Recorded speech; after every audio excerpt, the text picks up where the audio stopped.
Assalamualaikum warahmatullahi wabarakatuh. Kami mahasiswa Universitas Bina Sarana Informatika, Fakultas Ekonomi dan Bisnis, Prodi Akuntansi. Kami ingin mempresentasikan tugas program studi Sistem Informasi Akuntansi dengan dosen pengampu yaitu Yahya Marahardi, Eskom, Mkom. Dengan judul Implementasi Sistem Akuntansi Penjualan terhadap perusahaan berbasis retail. Perkenalkan, nama saya Ade Melati Sukma dengan NIM 6322039. Dan saya Maria Rowena dengan NIM 6322035. Dan saya Agnia Amelia Rustiana dengan NIM 6322039. Pertama-tama saya ingin menjelaskan ruang lingkup pada penelitian ini yang berfokus pada penerapan dan implementasi sistem informasi akuntansi pada PT Global Multipense. Objek penelitian mencakup sistem akuntansi penjualan yang digunakan, khususnya fitur-fitur seperti pencatatan transaksi dan pengelolaan inventory. Subjek penelitian melibatkan karyawan yang terlibat langsung dalam penerapan sistem termasuk staf, administrasi, kepala toko, dan tim IT. Penelitian ini memiliki batasan pada cabang tertentu dari PT Global Multipense dan hanya berfokus pada sistem akuntansi penjualan tanpa mencakup sistem lain seperti sistem akuntansi atau sumber daya manusia. Dan yang kedua itu ada struktur organisasi pada PT Global Multipense. Dan yang pertama itu ada pemilik toko, pemimpin kegiatan usaha secara keseluruhan sebagai koordinator, komunikator, pengambilan keputusan, pemimpin dan pengelolaan, serta eksekutor dalam menjalankan dan memimpin perusahaan. Dan di bawah pemimpin itu ada kepala toko yang bertugas untuk mengecek persediaan barang di toko, dan di bawahnya kepala toko itu ada dua. Yang pertama itu admin atau kasir. Apa sih admin atau kasir itu?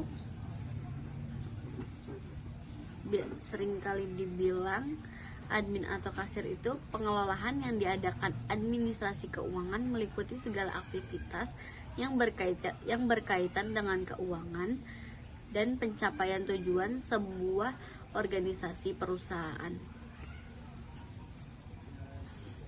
Dan yang kedua itu ada sales. Sales itu bertugas menyiapkan barang untuk dijual pada bagian PT ini.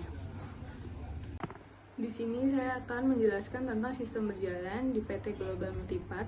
Yang pertama ada use case diagram. Adapun di sini 3 aktor yaitu kepala toko, sales, dan kasir. Untuk persediaan barang dilakukan oleh kepala toko. Untuk sales dan kasir melakukan hal yang sama seperti login, persediaan barang, pemesanan barang, transaksi pembelian, transaksi penjualan, pembuatan nota, laporan keuangan, dan logout. Hanya saja di sini kasir tidak melakukan pemesanan barang dan transaksi pembelian. Yang kedua ada activity diagram. Dibagi menjadi 3 yaitu activity persediaan, activity penerimaan, dan activity penjualan barang. Saya akan menjelaskan terlebih dahulu tentang activity diagram persediaan, yaitu dimulai dari admin atau kasir melakukan login, lalu pengecekan barang. Untuk pengecekan barang dilakukan oleh kepala toko berdasarkan surat jalan yang diterima oleh admin atau kasir. Kepala toko mengecek apakah persediaan aktual sama dengan persediaan pada sistem. Jika sudah dicek, surat jalan akan dikembalikan kepada admin untuk diinput. Lalu ada activity diagram penerimaan barang. Dimulai dari logistik mengirim barang dan menyerahkan surat jalan. Lalu kepala toko menerima surat jalan untuk dicek. Jika sudah dicek, surat jalan diberikan kepada admin kasir, lalu diinput. Maka dengan begitu, barang diterima dan tercatat di sistem. Adapun yang terakhir yaitu activity diagram penjualan.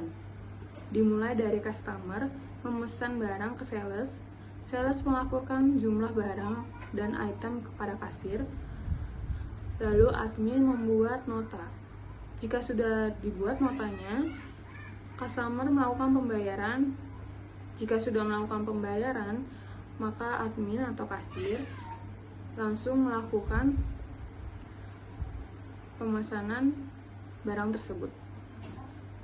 Di sini saya juga akan menjelaskan tentang spesifikasi sistem berjalan, spesifikasi bentuk dokumen masukan, dan spesifikasi bentuk dokumen keluaran.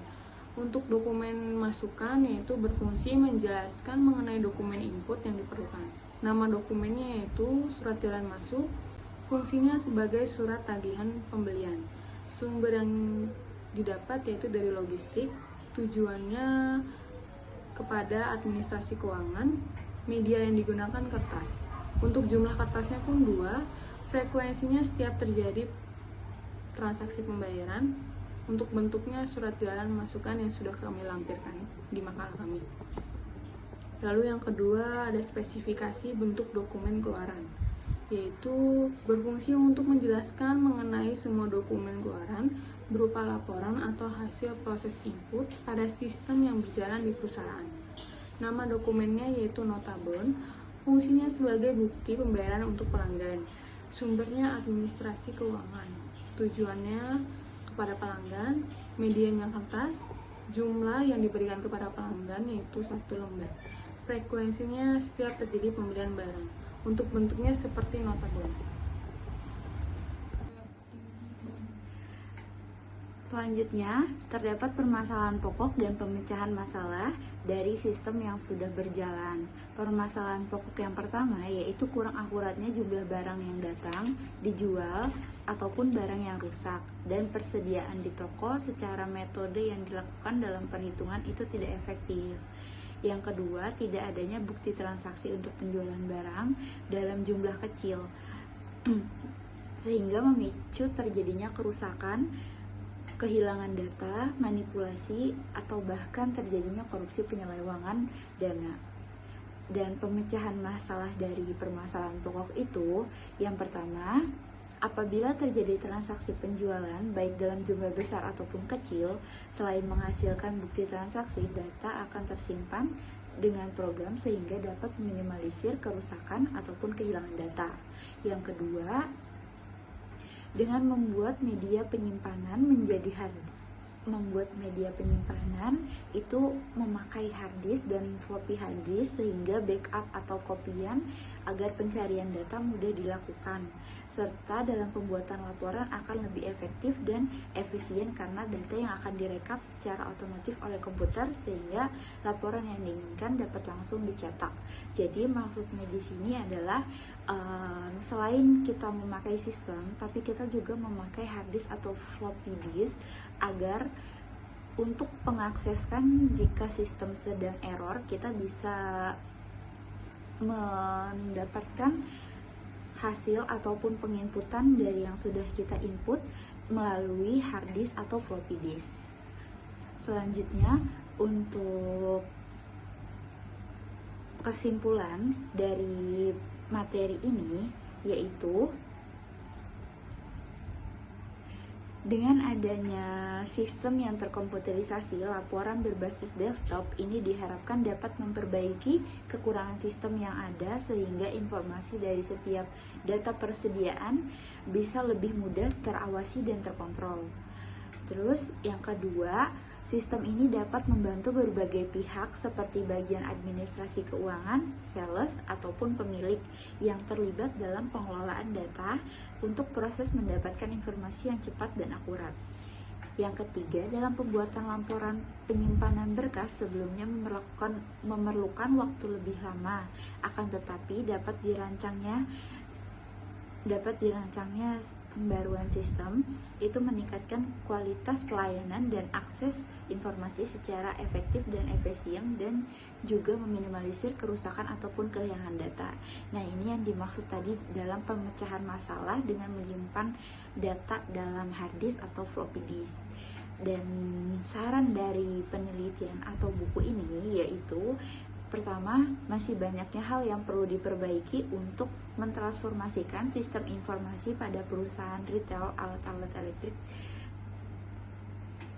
yang diupdate atau menyimpan data dengan hard disk atau floppy disk. Yang kedua, itu perlu dilakukan implementasi mengenai program yang akan dirancang. Yang ketiga, belum adanya laporan ataupun pencatatan secara otomatis.